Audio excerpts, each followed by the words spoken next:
మీరు రోజు చేసే ఒక చిన్న పని గొప్ప అద్భుతాన్ని చేయగలదు. అదేంటో తెలుసా? మనం భగవద్గీత చదవాలనుకుంటాం కానీ చదవటం కుదిరినప్పుడు మన సిఎస్కే డివోషనల్ ఛానల్ని సబ్స్క్రైబ్ చేసుకుని మీ సమయానుకూలంగా ప్రతిరోజు ఒక్క వీడియో చూడటం వలన సంపూర్ణ భగవద్గీతను వినగలరు.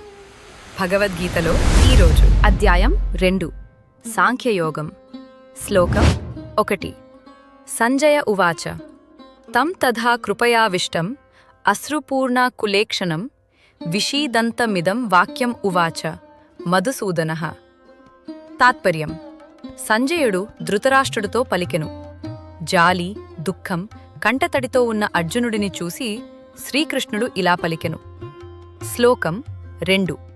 శ్రీ భగవానువాచ కుతస్త్వా కష్మలమిదం విషమే సముపస్థితం అనార్యజుష్టమస్వర్గ్యం అకీర్తికరమర్జున.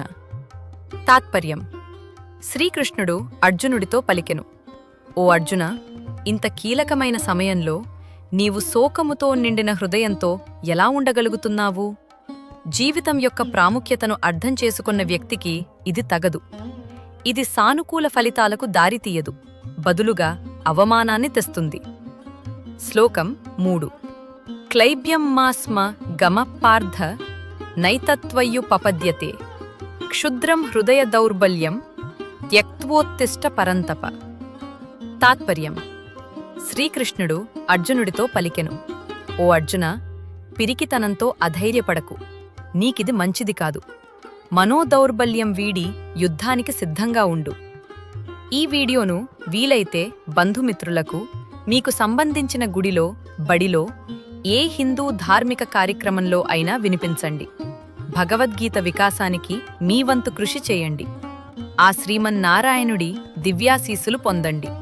తర్వాతి వీడియోలో 4 మరియు 5వ శ్లోకం గురించి తెలుసుకుందాం. వీడియో నచ్చితే లైక్ చేయండి. భగవద్గీత సిరీస్ని రోజూ ఫాలో కావాలనుకుంటే సబ్స్క్రైబ్ బటన్ మరియు బెల్ ఐకాన్ని ప్రెస్ చేసి మన ఛానల్ని సబ్స్క్రైబ్ చేసుకోండి. జై శ్రీమన్నారాయణ.